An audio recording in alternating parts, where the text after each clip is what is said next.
Bismillahirrahmanirrahim. Assalamualaikum warahmatullahi wabarakatuh. Para mahasiswa, pada hari ini eh, kita akan mempelajari atau melanjutkan pembelajaran ekonomi makro terkait dengan kesempatan kerja dan juga pengangguran. Seperti yang pernah kita bahas, ekonomi makro ini juga mempelajari setidaknya ada 4 fokus bidang utama yang dipelajari dalam ekonomi makro. Yang pertama terkait dengan bagaimana pendapatan nasional, kemudian yang kedua terkait dengan inflasi, yang ketiga terkait dengan pengangguran, yang keempat terkait dengan perdagangan internasional atau neraca perdagangan internasional. Nah, itu setidaknya ada 4 hal utama yang dipelajari di ekonomi makro yang membedakan ini dengan keilmuan-keilmuan yang lain.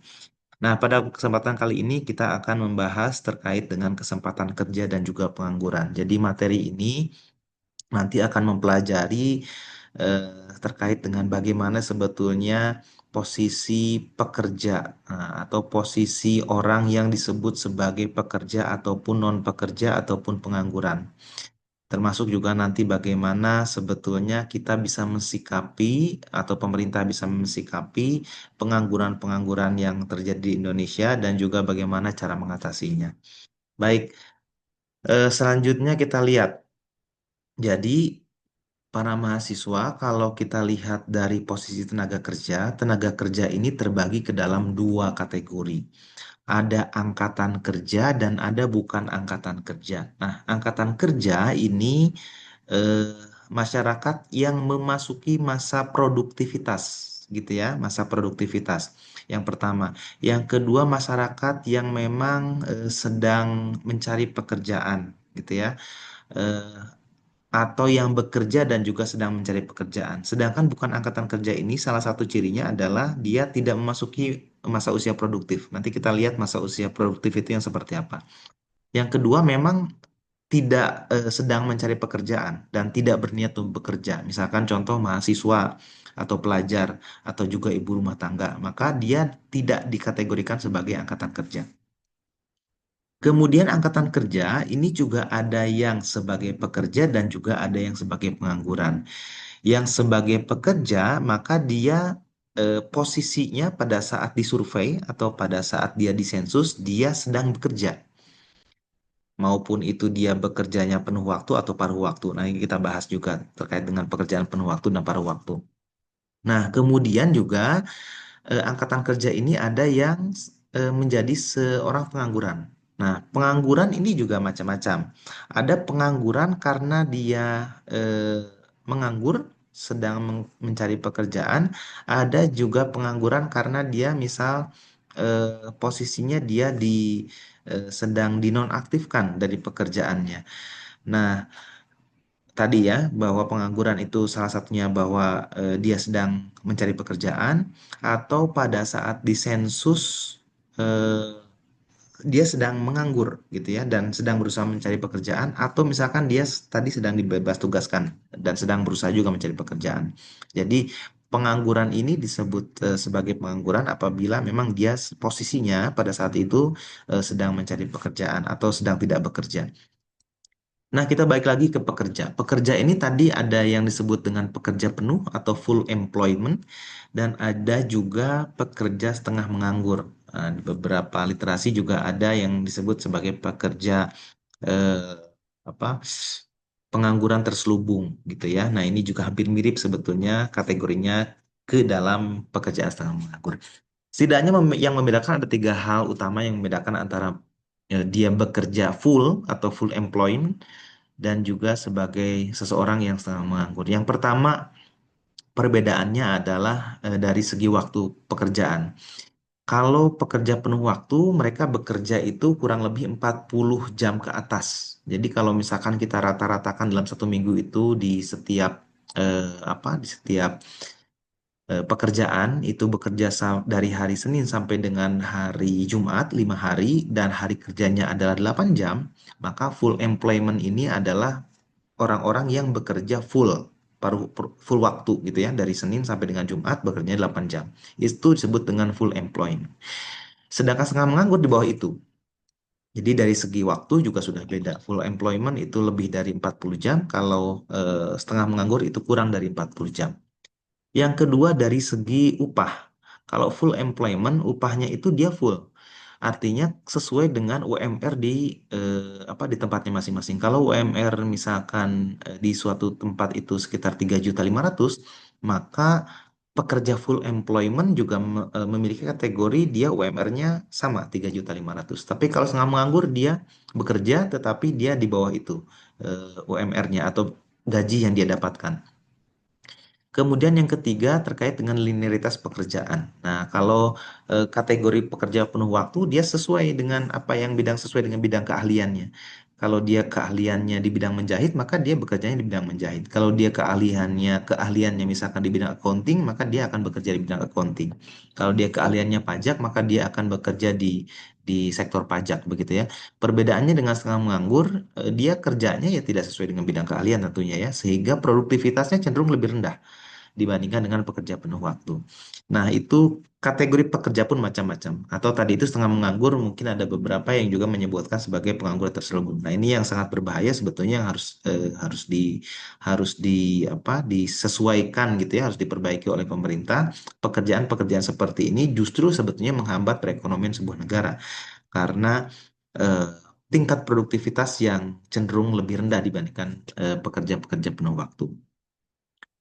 Kemudian kalau kita lihat hubungan penduduk dan juga angkatan kerja menurut International Labour of Organization atau ILO, penduduk itu dikelompokkan ke dalam dua golongan.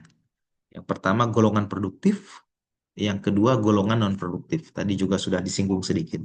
Yang bagaimana golongan produktif? Golongan produktif ini adalah tenaga kerja atau orang yang siap untuk bekerja di antara 15 sampai 64 tahun. Jadi kalau usia rentangnya itu 15 sampai 64 tahun itu disebut sebagai golongan orang-orang yang produktif.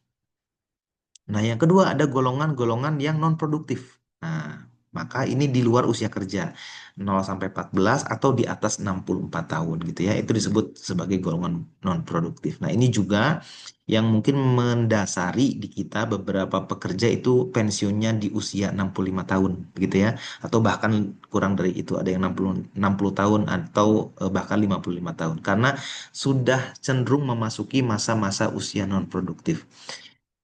Nah, tetapi golongan non-produktif juga ada dua syarat. Yang pertama, syarat pertama disebut sebagai golongan produktif apabila selama seminggu sebelum pencacahan atau sensus, itu dia memiliki pekerjaan, baik kerja sementara atau misalkan sedang mencari pekerjaan. Itu disebut sebagai usia produktif. Yang kedua, tidak memiliki pekerjaan tetapi mencari pekerjaan itu juga disebut usia produktif. Jadi kalau orang-orang yang tidak sedang mencari pekerjaan maka itu juga bukan sebetulnya bukan golongan golongan produktif karena yang produktif itu atau angkatan kerja itu yang memang dia sedang mencari pekerjaan, gitu ya. Kemudian kalau kita lihat para mahasiswa hubungan penduduk, angkatan kerja, kesempatan kerja dan juga pengangguran, kita lihat strukturnya seperti ini. Ya, kita lihat struktur seperti ini.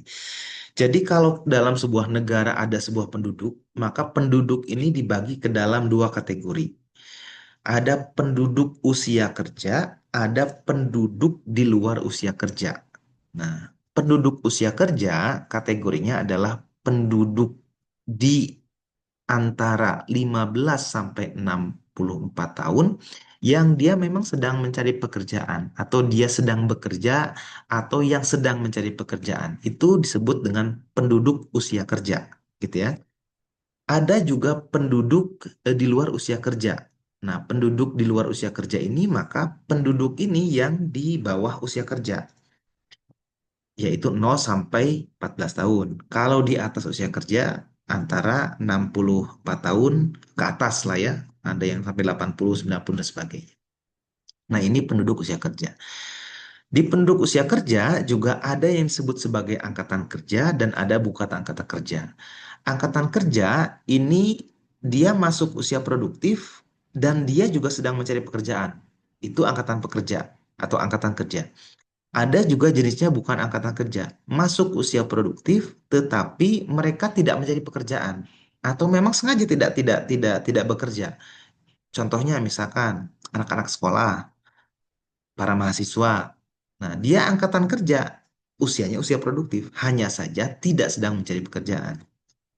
Kemudian ibu rumah tangga sama juga. Itu merupakan bukan angkatan kerja walaupun dia memasuki usia produktif.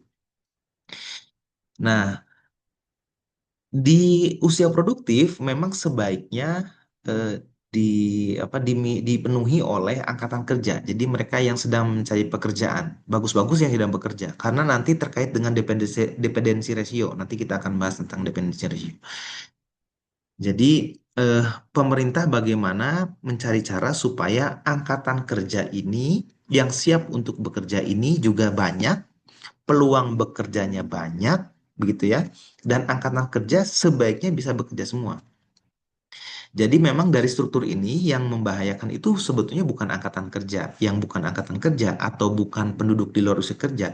Justru yang menjadi fokus utama pekerjaan pemerintah itu adalah di mana angka angkatan kerja ini bisa bekerja full, gitu ya. Kalau kita lihat nih, struktur dari angkatan kerja ke bawah. Dari angkatan kerja ini juga terbagi dua. Ada yang bekerja, ada yang sedang mencari pekerjaan atau disebut dengan menganggur.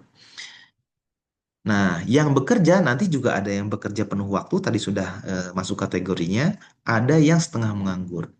Yang mencari pekerjaan juga macam-macam jenisnya. Ada yang penyebabnya mungkin karena dia skillnya eh, tidak memenuhi atau tidak sesuai dengan bidang keahlian yang dibutuhkan. Ada misalkan yang menganggur itu karena dia memang ingin menganggur terlebih dahulu. Ada yang menganggur disebabkan karena perubahan teknologi. Ada yang menganggur karena misalkan musiman. Karena musim ini misalkan seperti petani ya, ada musim panen, ada musim bekerja, ada musim tidak bekerja gitu ya. Ketika paceklik kan petani juga agak sulit bekerjanya. Nah ini dia sebut penganggur tapi memang musiman. Ada penganggurnya penganggur struktural. Nah, penganggur struktural yang disebabkan karena struktur ekonominya berubah begitu ya. Ada revolusi industri atau ada perubahan-perubahan tertentu yang menyebabkan mereka menganggur, harus menganggur. Ada juga pengangguran jenis pengangguran yang friksional. Nah, dalam hal ini yang harus menjadi fokus pemerintah adalah bagaimana pemerintah memfasilitasi orang-orang yang sebagai angkatan kerja yang sedang mencari pekerjaan, difasilitasilah pekerjaannya, skillnya dinaikkan, kemudian teknologinya juga diperbaharui, kemudian juga struktur perekonomiannya diperkuat, kemudian juga peluang-peluang pekerjaan dipenuhi dan sebagainya supaya yang orang-orang sedang mencari pekerjaan ini juga bisa fokus dan juga bisa secepatnya mendapatkan pekerjaan. Sedangkan bagi orang-orang yang bekerja, ini juga ada dua kategori. Ada bekerja penuh waktu dan ada juga yang setengah menganggur atau yang full employed dan juga setengah menganggur.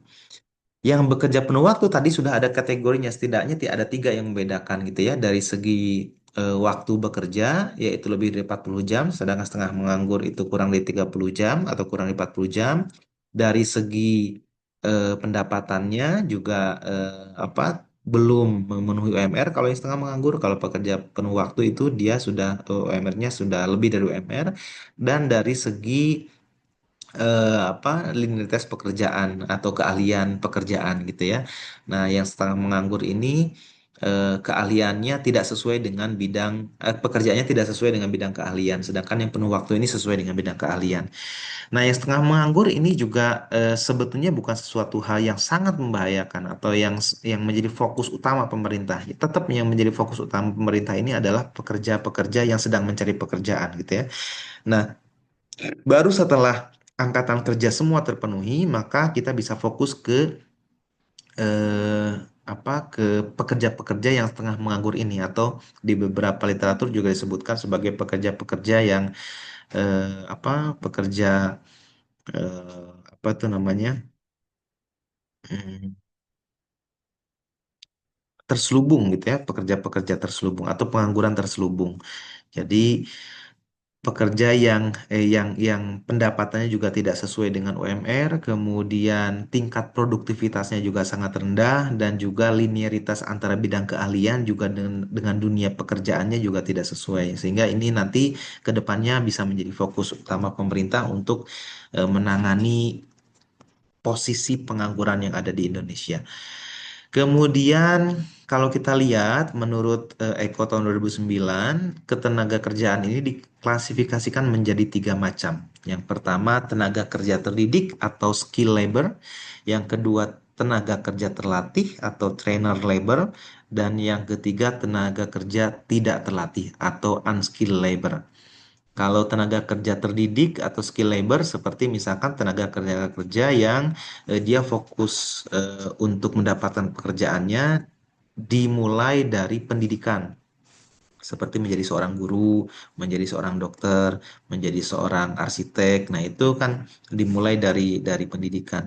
Ada juga tenaga kerja dengan jenis tenaga kerja terlatih atau trainer labor. Seperti yang biasa kita temukan itu misalkan menjadi apa penjahit begitu ya. Kemudian juga sablon apa di sebuah perusahaan, kemudian juga menjadi eh, kadang-kadang apa di las apa di bengkel gitu ya. Nah, itu juga pekerja-pekerja terlatih yang sebetulnya tidak memerlukan pendidikan khusus atau pendidikan formal untuk mendapatkan pekerjaan itu. Ada juga pekerjaan-pekerjaan yang tidak terlatih atau unskilled labor. Nah, ini juga kita bisa temui mohon maaf ya, seperti misalkan menjadi Gojek gitu ya atau menjadi eh, driver online. Nah, itu juga pekerjaan-pekerjaan yang sebetulnya tidak terlatih secara spesifik. Kemudian juga misalkan menjadi petani, mohon maaf, itu juga tidak terlatih. Tetapi itu juga merupakan sebuah pekerjaan. Jadi mengklasifikasi pekerjaan, kalau menurut Eko itu ada tiga jenis. Ada tenaga kerja terdidik, tenaga kerja terlatih, dan tenaga kerja tidak terlatih. Nah, ini terkait dengan apa yang kita sampaikan atau saya sampaikan tadi, dependency ratio. Jadi, dependency ratio ini menghitung jumlah penduduk produktif dalam setiap 100 penduduk produktif disebut angka kebergantungan atau dependency ratio. Jadi, membandingkan antara penduduk yang non-produktif dengan penduduk produktif itu disebut dengan dependency ratio. Cara menghitungnya seperti ini. Dependency ratio yaitu penduduk luar usia kerja dibagi dengan penduduk usia kerja atau PLUK dibagi dengan PUK. Nah, semakin tinggi tingkat dependency ratio, maka semakin buruk, yaitu tingkat beban yang ditanggung setiap penduduk produktifnya juga semakin tinggi. Nah, Indonesia itu mungkin kalian juga sering mendengar. Di 2045 itu mereka atau Indonesia ini eh, diprediksi akan mengalami bonus demografi. Nah, bonus demografi ini akan memperkecil dependency ratio. Jadi bonus demografi itu di mana angkatan usia kerja itu justru jauh lebih banyak dibandingkan angkatan usia non kerja. Jadi itu disebut dengan bonus demografi. Secara sederhananya, orang-orang yang lebih muda itu jauh lebih banyak daripada orang-orang yang sangat muda atau sangat tua, gitu ya. Nah, ini juga harus disikapi betul oleh pemerintah supaya si tingkat dependency ratio ini yang kecil, tingkat dependency ratio yang kecil, jadi usia produktifnya itu lebih banyak daripada usia non produktif, itu juga bisa menjadi suatu hal yang berguna.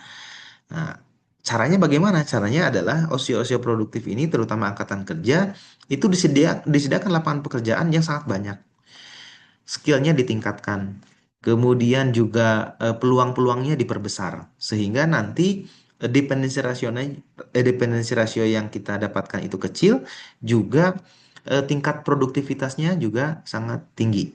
Gitu ya. Nah, itu keuntungan dari dependency ratio yang kecil. Jadi kalau dependency ratio kecil, kesempatan kerja banyak, itu akan sangat membantu sekali bagaimana perekonomian sebuah negara. Gitu ya. Kemudian kalau kita lihat angka partisipasi kerja atau TPAK, tingkat partisipasi angkatan kerja. Apa disebut dengan TPAK? Jadi partisipasi angkatan kerja atau tingkat partisipasi angkatan kerja ini merupakan angka perbandingan antara jumlah angkatan kerja dan jumlah penduduk usia kerja yang dinyatakan dalam persentase.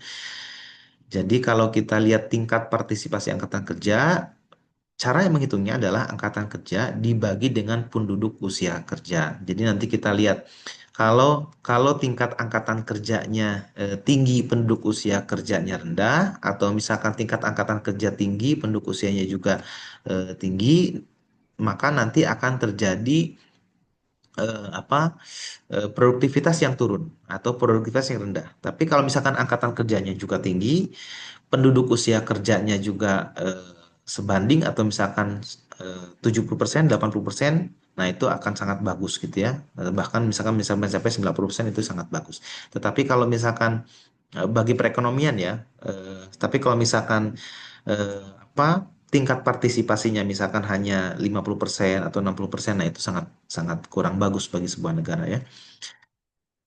Kemudian ini beberapa hal terjadi penyebab pengangguran. Eh, ada aspek pendudukan, aspek ekonomi, dan juga aspek pendidikan. Aspek pendudukan, misalkan ini terkait dengan bagaimana kemungkinan penduduknya yang sangat tinggi, tetapi kesempatan kerjanya rendah. Jadi semakin tinggi penduduk, kesempatan kerjanya semakin rendah, ini juga kurang bagus, gitu ya. Maka di Indonesia dulu dikenal dengan program dua anak cukup. Nah, program BKKBN. Nah, itu salah satunya untuk menekan laju jumlah penduduk yang eh, kurang diimbangi dengan laju pertumbuhan ekonomi atau diimbangi dengan peluang kerja lah ya kalau dalam hal ini. Maka aspek pendudukan juga perlu diperhatikan. Yang kedua aspek ekonomi. Nah, ini juga yang harus diperhatikan, sangat diperhatikan oleh negara, yaitu bagaimana aspek ekonomi ini harus mendukung terjadinya rendahnya pengangguran atau misalkan terjadinya peluang-peluang pekerjaan. Nah, aspek ekonomi ini harus mendukung gitu ya. Yang ketiga aspek pendidikan ini berhubungan dengan skill. Bagaimana pengangguran-pengangguran ini tercipta diakibatkan karena pendidikan atau misalkan pelatihan atau misalkan skill yang sangat rendah yang dimiliki oleh eh, para penduduk kita. Apalagi kalau sekarang misalkan para mahasiswa, bagaimana keterbukaan informasi, bagaimana keterbukaan globalisasi ini sangat memungkinkan skill-skill yang kurang memenuhi itu tidak bisa bersaing dengan penduduk-penduduk yang misalkan ada di Asia Tenggara, penduduk-penduduk bahkan penduduk-penduduk yang ada di Asia ataupun yang di berbagai negara belahan dunia ini. Jadi pendidikan ini menjadi sesuatu hal yang sangat penting untuk meminimalisir adanya pengangguran. Nah, kalau kita lihat dampak pengangguran ini sangat banyak. Yang pertama, pertumbuhan ekonomi menjadi terhambat, mata pencaharian menjadi hilang, kreativitas masyarakat menjadi berkurang, ketidakstabilan sosial tentu ya, beban psikologis seseorang juga perluasan kesempatan kerja melalui padat. Nah, eh, dampak-dampaknya ya, kemudian oh, mohon maaf, kalau ini caranya ya, perluasan kesempatan kerja, proyek transmigrasi, peninjauan kembali aturan, meningkatkan sektor informal, meningkatkan kualitas tenaga kerja ini bukan dampak, tetapi ini adalah cara bagaimana meningkatkan apa kesempatan kerja, di memperluas kesempatan kerja melalui padat karya, kemudian transmigrasi ini juga untuk apa distribusi pekerjaan gitu ya. Kalau dulu zaman-zaman presidennya Pak Harto gitu ya, beberapa puluh tahun ke belakang, ini terjadi transmigrasi massal. Jadi orang-orang yang ada di wilayah Jawa itu makanya kenapa di beberapa tempat di Sumatera ataupun di Kalimantan banyak orang-orang yang berasal dari daerah Jawa. Entah itu Jawa Barat, entah itu Jawa Tengah, Jawa Timur. Karena dulu pada zaman-zaman dahulu itu massal dilakukan transmigrasi. Jadi penduduk-penduduk yang ada di wilayah Jawa itu diberikan lahan di beberapa tempat, ya salah satunya di daerah Pulau Sumatera, kemudian Pulau Kalimantan, yang nanti mereka diminta untuk menggarap lahan tersebut. Gitu ya. Nah, itu proyek transmigrasi. Tujuannya apa? Tujuannya adalah untuk meminimalisir pengangguran. Karena kalau penduduk terfokus waktu itu ya penduduk terfokus berada di daerah Jawa semua, maka terjadi pengangguran yang sangat membahayakan bagi perekonomian negara. Maka harus ada terobosan. Waktu itu terobosannya ada salah satunya ada transmigrasi. Kemudian termasuk juga peninjauan kembali aturan-aturan yang ada, menyederhanakan investasi. Ini juga salah satu peninjauan aturan yang dilakukan oleh beberapa pemerintah di berbagai daerah, di berbagai provinsi ataupun bahkan di Indonesia. Jadi semakin cepat investasi masuk, maka nanti akan semakin mudah dan semakin cepat investasi masuk, maka peluang pekerjaan akan semakin tinggi. Kemudian meningkatkan sektor informal dari perekonomian masyarakat. Nah, ini juga sangat penting. Dan terakhir meningkatkan kualitas tenaga kerja melalui pelatihan maupun pendidikan. Nah, ini lagi-lagi tadi yang seperti kita bahas, pelatihan dan pendidikan ini merupakan salah satu upaya untuk meningkatkan daya saing masyarakat kita, daya saing penduduk untuk mendapatkan pekerjaan. Bahkan bukan di dalam negeri, pekerjaan-pekerjaan yang mungkin didapatkan di luar negeri, gitu ya. Oke, ini juga salah satu beberapa cara untuk memperluas kesempatan kerja ya. Meningkatkan usaha yang mendapat mendorong tingkat produksi, menjamin kestabilan harga, gitu ya. Kemudian meningkatkan usaha yang bersifat sektor dan regional, meningkatkan usaha-usaha yang bersifat khusus. Nah, jadi beberapa hal ini juga bisa digunakan sebagai peluang untuk meningkatkan kesempatan kerja yang ada di Indonesia atau peluang yang untuk menciptakan eh, apa jenis ragam jenis pekerjaan yang mungkin bisa didapatkan oleh masyarakat angkatan kerja. Nah, kemudian juga salah satu yang menjadi fokus sebetulnya dalam kesempatan kerja ini adalah terkait dengan investasi sebetulnya gitu ya. Jadi semakin tinggi investasi yang di yang ditanamkan di sebuah negara atau sebuah daerah, maka kesempatan untuk mendapatkan pekerjaan juga semakin tinggi. Maka kita lihat sekarang bagaimana pemerintah bahu-membahu untuk meningkatkan investasi yang masuk ke dalam negeri, termasuk juga di daerah-daerah.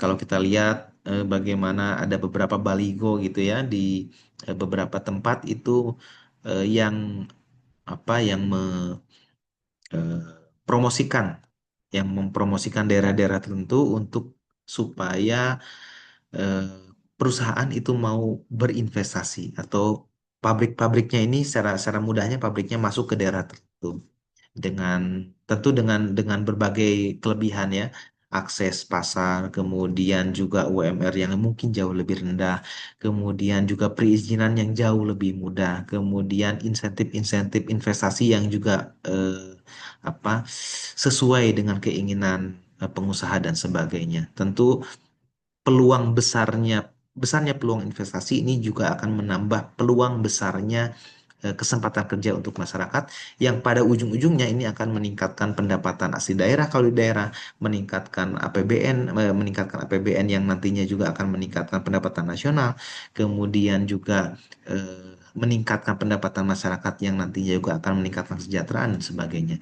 Sehingga para mahasiswa dengan adanya mudah-mudahan kalian dengan mempelajari bagaimana pengangguran ini terjadi atau struktur dari pengangguran ini, mudah-mudahan kalian juga bisa membayangkan kira-kira bagaimana solusi-solusi yang bisa dilakukan oleh pemerintah sebagai bagian dari kalian eh, mempelajari sifat pengangguran, kemudian tata tata tata kerja pengangguran, kemudian bagaimana cara menghilangkan pengangguran. Nah, ini kalian bisa pelajari untuk sebagai bahan masukan, sebagai apa bahan analisa dan juga bahan proyeksi mungkin kalian ke depan kalau misalkan kalian di suatu saat nanti kalian misalkan eh, apa bekerja dalam sektor ini atau bekerja sebagai eh, bagian dari pemerintah yang berkaitan dengan kesempatan kerja. Terima kasih. Itu mungkin yang bisa saya sampaikan pada kesempatan kali ini. Mudah-mudahan bermanfaat. Bila itu hidayah. Assalamualaikum warahmatullahi wabarakatuh.